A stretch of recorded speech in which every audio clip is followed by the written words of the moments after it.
Alright guys, this is the last NU battle I'm going to upload with this team. I got a couple OU battles for you guys coming up.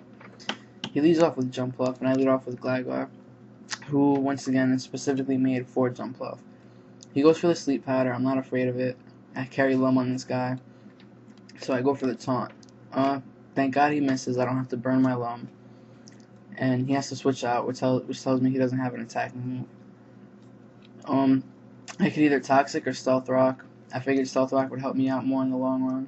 And he tries to get Articuno in here before it has to take 50% from Stealth Rock. So I figure he's either going to Ice Beam to kill Glaggar or Toxic, whatever I switch in. And Magneton doesn't really care about either. So I switch to Magneton. I threaten it with the Thunderbolt. That's probably my best chance of taking that thing out. So he goes to his special wall, which is Hypno. And I know I'm not going to really be able to hurt it with Thunderbolt. And I'm stuck on it now because I'm scarfed. So I switch out. I go to Glaggar. I expected him to use some type of status, and Lum would cure the status, or he would be immune to T-Wave. So I used Toxic. I didn't know if he wanted to stay in or switch or what. And I end up getting the Toxic on Hypno, which is good. It's always good to Toxic a wall. And he ended up hitting me with the Psychic. So Wish heals it back up. Toxic's going to do a little bit of damage. It's not really kicking in yet. And I switch out. I go to Sharpedo. I expected him to Psychic again, and I would be immune to it, and then threaten to kill with the Crunch. But he goes to Dusclops. And I have a lot of experience with Dust Noir. I really love it. So I know that a Crunch probably won't kill this thing in one hit, even with Stab and Max Attack and Life Orb and super effective and all that. So it gets it down pretty weak. I know he wants to burn me, which is what he does, but at the same time, I kind of need this thing dead. So, burn sucks. It's going to half my attack, and residual damage from burn and Life Orb is going to rape this thing eventually. So I stay in and go for the kill. I really needed Dust Noir dead. I hate that thing. I didn't want it to start pain splitting like crazy and just being an annoyance. So he brings in Torkoal, and that tells me he wasn't expecting me to be mixed. Since Torkoal's a physical wall and I'm burned, I guess he thought he would live whatever I packed, but he doesn't know that I'm mixed. And even though I run max attack, I carry Hydro Pump instead of Surf, exactly for that purpose, because it kind of makes up for the loss in power on the special attack side. Now he goes to Entei. Entei is going to be faster than Sharpedo, but he didn't know that I packed priority.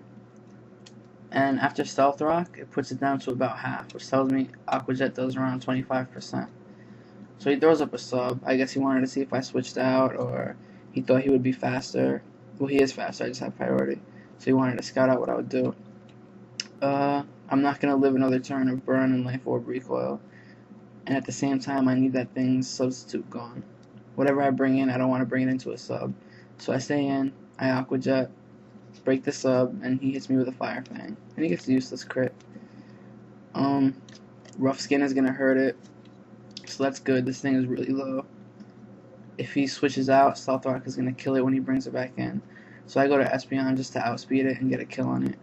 Rather than sub and Calm Mind and all that shit, I just went for the kill. Which ends up hurting me because he goes to Articuno. And that thing can take special hits really well. Even after a fucking Stealth Rock, it looks like Psychic isn't going to 2-hit KO. So, here I kind of expected him to roost. So I go to Magneton, because Magneton is my best chance of killing this thing. T-Bolt would probably 2-hit KO. And he does roost like I thought he would. And now I'm just going to stay in and go for the kill. I'm not threatened by Ice Beam because last time he used it and he got a crit, it did 140. So without a crit, it should do about 70, which would put me down to around 30. But I know I'll live it unless he crits or freezes. So he Ice Beams. I live it with 32 HP like I thought I would. And I know another T-Bolt is going to kill it. Oh yeah, he must have not known I was scarfed either. So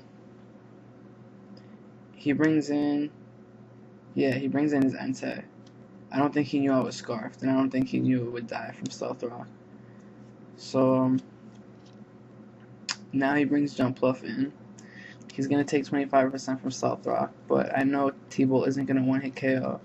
But at the same time, I don't want anything else to get slept or leech seeded or whatever he wants to do. So I stay in, I hit it with the T-Bolt to get it as low as possible, and he sleeps me. This time it actually hits. And now I want to go to Gligar. I know I'm going to get seeded, but at the same time, I need to get Taunt on this thing. Taunt would either force it to struggle and kill itself, or force it to switch out, which is going to kill it with Stealth Rock next time it decides to come in. So I hit it with the Taunt. This thing is really good at taking out Jump Bluffs. And now he's low. Gligar served its purpose, so I switch out to Espeon. And he's going to stay in and struggle, which is going to kill it. Recoil goes through substitutes. And now his last guy is Hypno. I can pretty much just sub and set up Calm Mind on this guy all day. And if not, I can just keep Signal Beaming away, getting it low. He was Toxic. Toxic would keep getting worse, so I pretty much had that in the bag, and he ran away to save time. Thanks for watching, guys. I enjoyed doing NU, but I'm going to go back to OU for a while. So stay tuned. Peace.